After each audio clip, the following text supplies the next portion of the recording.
আমার বড় যা ইফতার পাঠিয়েছে। আজকে আমাদের সবারই নিমন্ত্রণ, এবার আমি তো ওই বাড়ি যাবো না। একটা জুসের বোতল দিয়েছে, দেখো। এগুলো কি? পুরি। হ্যাঁ বাবা বলো। আর এখানে ফল কাটা আছে, কতগুলো ফল দিয়েছে দেখো বড় মা।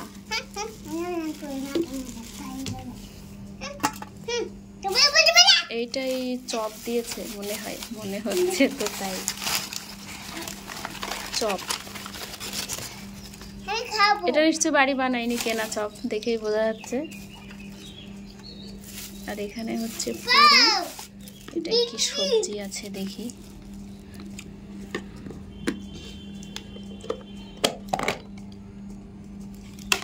চিকেন,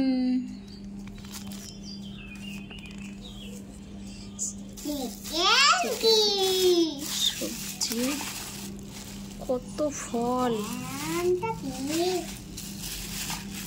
এতগুলো ফল দিয়েছে, বাপরে। প্লেট পুরো ভর্তি হয়ে গেল।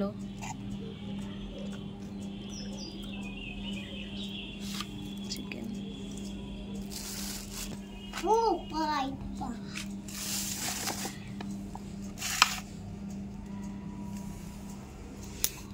খাও ইয়াসিন। ইয়াসিন জুস নিয়ে বসে আছে, দাও খুলে দিচ্ছি।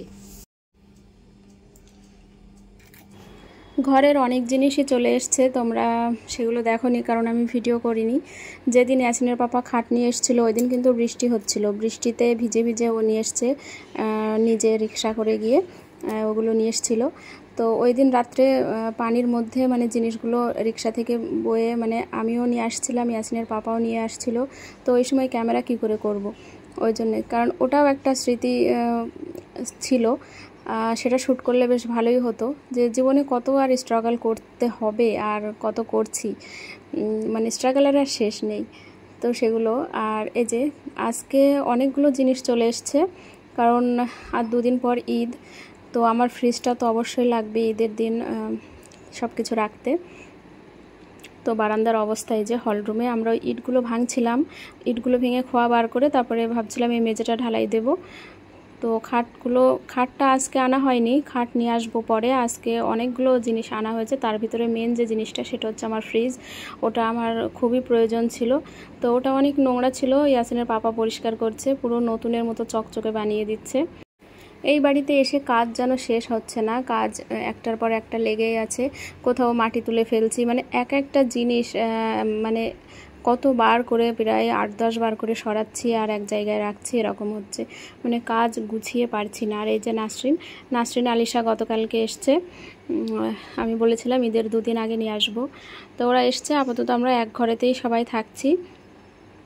আলিশা, নাসরিন আর ওর ভাইয়া উপরে থাকে খাটের উপরে, আর আমরা দুজন নিচেই থাকি। তো ওই বাড়িতে যে ফ্লোর ম্যাটটা ছিল সেটা এনেছি, ওটা পেরে নিয়েছি, বেশ ভালোই লাগছে। কারণ এখানে ওটা না পারলে খুবই অসুবিধা হতো, এখানে ভিজে মাটি, তারপরে হচ্ছে মানে একটু কাদা কাদা ভাবও ছিল ঘরটার মধ্যে, তো মেঝেতে শোয়া যেত না, ওই জন্য যে খুব ভালো করে পরিষ্কার করছে। এবার এটা ঘরের ভিতরে সেট করব। আর আলিশা নাসরিনের রুমটা এখনও রেডি হয়নি বললেই চলে, কারণ প্লাস্টার কমপ্লিট হয়েছে সবে মাত্র।